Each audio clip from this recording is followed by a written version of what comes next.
Good morning, students. Welcome you all to my YouTube channel PEC Academy Kurukshetra. My dear students, today I am here to discuss lecture number 25th. That is the last lesson of Unit 6 Gravitation of class 11th. My dear students, जैसा कि मैं पहले भी discuss कर चुका हूँ कि जो यूनिट 6 ग्रेविटेशन है, it is a most important unit और इस यूनिट से नियर अबाउट 15 मार्क्स का जो एग्जामिनर है वो क्वेश्चन आपसे फाइनल में पुट करता है। इसीलिए मैंने जो इस यूनिट को, इसकी इम्पोर्टेंस को ध्यान में रखते हुए I will divide this unit into 25 lessons. 24 lesson मैं ऑलरेडी आपको डिलीवर कर चुका हूँ। बहुत ही अच्छे जो कमेंट्स हैं उस पर देखने को मुझे मिल रहे हैं। थैंक्स ए लॉट कि आप सबका इतना प्यार मिल रहा है। और आज जो है लेक्चर नंबर 25 जो हम डिस्कस करने वाले हैं, इसमें से 2 मार्क्स का क्वेश्चन जो है आपका फाइनल में पूछा जाता है। And the question is what is Jio stationery satellite and write down it's conditions. तो 2 या 3 कंडीशंस जो है, एसेंशियल कंडीशंस जो है आपको देनी होंगी जियो स्टेशनरी सैटेलाइट की। और एज़ पर कमिटमेंट मैंने आपको बताया था कि मैं 25 लेसन्स के अंदर ये यूनिट कंप्लीट करूँगा। So it is a good news for all of you कि आज अपना मैं लेसन नंबर 25 जो कि इसका लास्ट लेसन है वो मैं आज डिलीवर कर रहा हूँ और इसका एक वीडियो भी शूट किया जा रहा है। बहुत ही जल्दी इस वीडियो को मैं अपने YouTube channel PEC academy Kurukshetra पर अपलोड कर दूँगा। वहाँ से आप इस वीडियो को डाउनलोड करके इस क्वेश्चन का आंसर देख सकते हैं। सो चलिए स्टार्ट करते हैं आज के इस इम्पॉर्टेंट टॉपिक को। 2 मार्क्स का ये topic, what is Jio stationery satellite और क्या एसेंशियल कंडीशंस हैं जियो स्टेशनरी सैटेलाइट को लॉन्च करने की। What are the essential conditions for Jio stationery satellite. तो स्टार्ट करते हैं। जियो स्टेशनरी सैटेलाइट और इसको हम जियो सिंक्रोनियस सैटेलाइट भी कहते हैं। अब बेसिकली इसका मतलब क्या है जियो स्टेशनरी सैटेलाइट का। सपोज अर्थ ने जो है एक सैटेलाइट मान लो लॉन्च किया है, मान लो वेदर की इंफॉर्मेशंस के लिए। Suppose this is the earth and earth ने अपना एक सैटेलाइट लॉन्च कर दिया वेदर की इंफॉर्मेशन जानने के लिए। इंडिया ने लॉन्च किया। अब यू नो कि अगर एक सैटेलाइट हमें लॉन्च करना है तो नियर अबाउट 300-400 करोड़ रुपए का एक जो सैटेलाइट है वो बेसिकली लॉन्च होता है। तो अब इतना हैवी अमाउंट लगा के जब हम एक सैटेलाइट को लॉन्च करते हैं तो वो जो सैटेलाइट हमने जिस पर्पस के लिए यूज़ किया था वो सैटेलाइट जो है हमारे उस पर्पस को पूरा करने में हमारी हेल्प करता है। अर्थ के एक ऑर्बिट में जाके सेट हो जाता है और रोटेट करने लगता है and gives the information. Suppose weather के लिए भेजा था तो it gives the information about the weathers. अब प्रॉब्लम क्या है कि अगर सपोज करो कि हमने, इंडिया ने पैसा लगाया और एक सैटेलाइट लॉन्च किया, सैटेलाइट ऑर्बिट में रिवॉल्व कर रहा है, तो हम सपोज करो कि अभी ये इंडिया है, दिस इज द इंडिया, और ये रहा उसका वो सैटेलाइट जो इसके चारों ओर ऐसे रिवॉल्व कर रहा है। अब अगर ये मान लो हम क्या करें कि भाई ये जो सैटेलाइट है इसका बेनिफिट सिर्फ इंडिया को ही मिलता रहे, मतलब अगर इंडिया ऐसे रोटेट कर रहा है अर्थ पे तो ये सैटेलाइट भी ऐसे ही रोटेट करता रहे।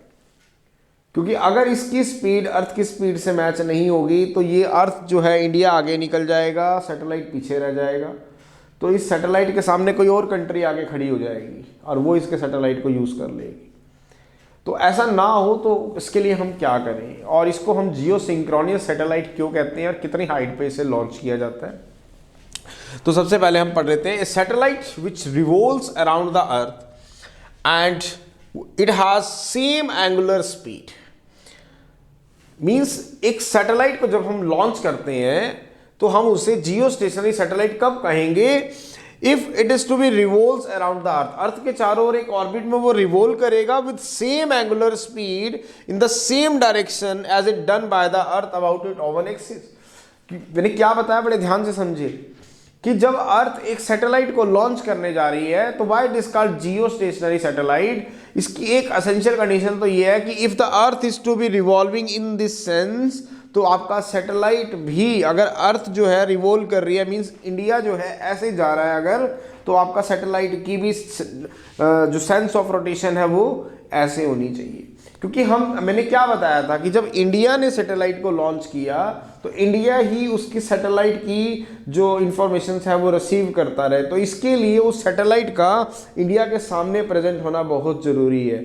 If the India is to be rotating in this sense like that, तो इसका मतलब सैटेलाइट को भी ऐसे ही रिवॉल्व होना होगा, उसका सेंस ऑफ रोटेशन भी सेम होना चाहिए। और जितनी स्पीड से, एंगुलर स्पीड से ये अर्थ रोटेट कर रही है, तो उसी स्पीड से अर्थ इंडिया भी चल रहा होगा और उसी ही एंगुलर स्पीड से सैटेलाइट को भी चलना होगा। तो इसका मतलब है satellite which revolves around the earth, जो अर्थ के चारों ओर एक ऑर्बिट में रिवोल्व कर रहा है, and it has to be rotating with the same angular speed in the same direction as it done by the earth about it own axis, that is called Jio stationery satellite. मैं diagram से अभी आपको दिखा देता हूं। Suppose this is the earth, suppose this is the earth, and मैं इस अर्थ के एक पार्ट पे, ये मान लेते हैं इंडिया है आपके पास, और ये उसका मान लेते हैं सैटेलाइट है। अब जब अर्थ अगर मान लो ऐसे रिवॉल्व कर रही है, तो सैटेलाइट को भी ऐसे ही रिवॉल्व करना होगा, ताकि जब इंडिया यहाँ पे आए तो ये सैटेलाइट भी आपका इसके बिल्कुल सामने हो। तो उस सैटेलाइट को हम क्या कहते हैं? जियो स्टेशनरी सैटेलाइट कहते हैं, या फिर जियो सिंक्रोनियस सैटेलाइट कहते हैं।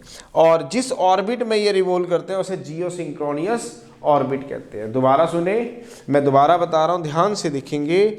Suppose this is the earth, suppose this is the अर्थ, और ये उसका वो सैटेलाइट है।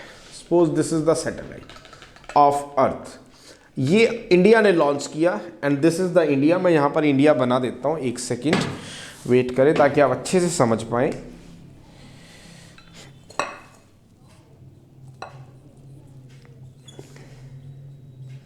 इंडिया, एंड सपोज अर्थ के इस पार्ट पे है मान लो यूएसए, अर्थ के इस पार्ट पे है मान लेते हैं आपके पास Pakistan.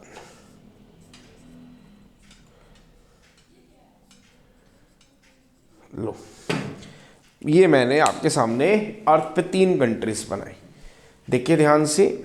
Suppose this is the अर्थ, मैं इसको अर्थ मान के चल रहा हूं। ये है आपके पास India, now this is the Pakistan, and this is the USA. अब ये वो सैटेलाइट है, पैसा खर्च किया किसने? इंडिया ने, इस सैटेलाइट को लॉन्च करने में, और ये अर्थ के चारों ओर एक ऑर्बिट में आके सेट हो गया। सपोज इंडिया का सैटेलाइट था, इंडिया ने पैसा खर्च किया था, तो इंडिया के सामने आ गया। अब इसको हम जियो स्टेशनरी सैटेलाइट कब कहेंगे? जैसे कि आप कि अर्थ जो है वो रिवॉल्व कर रही है अराउंड इट्स ओवन एक्सिस, तो इस सैटेलाइट को भी रिवॉल्व करना होगा। पहली बात, अगर ये रिवॉल्व नहीं करेगा तो इंडिया यहाँ से चला जाएगा, और मान लेते हैं पाकिस्तान यहाँ पर आ गया, तो पाकिस्तान इस सैटेलाइट को यूज़ करेगा। या फिर इंडिया जाने के बाद मान लो यूएसए आ गया, तो यूएसए यूज़ करेगा।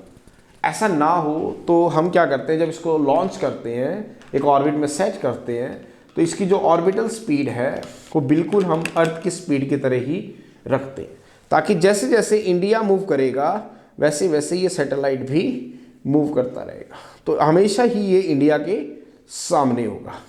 तो इसका सेंस ऑफ रोटेशन पहली बात सेम रखा जाएगा, लाइक दैट। ये नहीं कि इंडिया ऐसे रोटेट कर रहा है अर्थ पे और ये सैटेलाइट ऐसे रोटेट कर रहा है, तो ये पाकिस्तान के सामने आ जाएगा और फिर यूएसए के सामने आ जाएगा।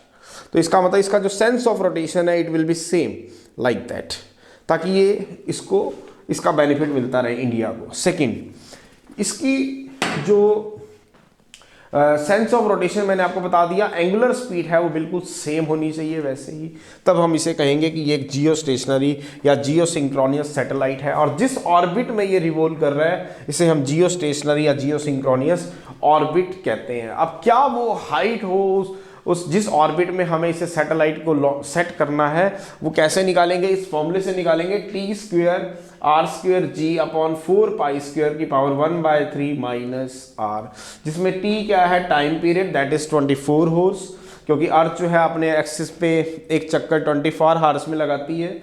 तो R क्या है? Radius of the earth, G है acceleration due to gravity, R is again radius of earth. Radius of the earth you know 6.4 × 10⁶ metre, G you know 9.8 metre per second square, time period is 24 hours. तो H की value आ गई आपके पास after putting these values 36,000 kilometre. इसका मतलब जो satellite, जब आप जियो स्टेशनरी सैटेलाइट की बात कर रहे हैं तो जिस ऑर्बिट में उसे रखा जाएगा तो उसका हाइट कितना होना चाहिए, 36,000 किलोमीटर। और उसका जो ऑर्बिटल वेलोसिटी है वो कितना होना चाहिए, 3.1 किलोमीटर पर सेकेंड। अब क्या वो एसेंशियल कंडीशंस हैं for launching the Jio stationery satellite? पहला, geo stationery satellite should be at a height nearly equal to 36,000 kilometre above the equator of the earth. Means height जो होनी चाहिए जिस ऑर्बिट में हम उसे लॉन्च करेंगे जियो स्टेशनरी सैटेलाइट को, वो नियर अबाउट 36,000 किलोमीटर होनी चाहिए above the equator of the earth. Second, उसका जो सेंस ऑफ रोटेशन है वो बिल्कुल सेम होना चाहिए अर्थ की तरह ही। If the earth is to be revolving in this manner, तो सेम मैनर से ही वो सैटेलाइट भी रिवॉल्व करना चाहिए। अगर इसका 24 हॉर्स है रोटेशन करने की स्पीड, तो इसकी भी 24 हॉर्स ही टाइम पीरियड होना चाहिए। एंगुलर स्पीड उससे मैच करनी चाहिए, ठीक है। तो इसकी ऑर्बिटल स्पीड कितनी है, 3.1 किलोमीटर पर second. So this is the article number 20, article lesson number 25, जिसके अंदर हमने आज डिस्कस किया what is Jio stationery satellite and what are the essential conditions for the Jio stationery satellite. 2 marks का ये क्वेश्चन आपके फाइनल में पूछा जाता है। और my dear students, this is the last lesson of unit 6 gravitation. As per commitment मैंने आपको कहा था कि विद इन 15 डेज और 20 days I will complete this unit 6 gravitation and it will be divided into 25 lessons.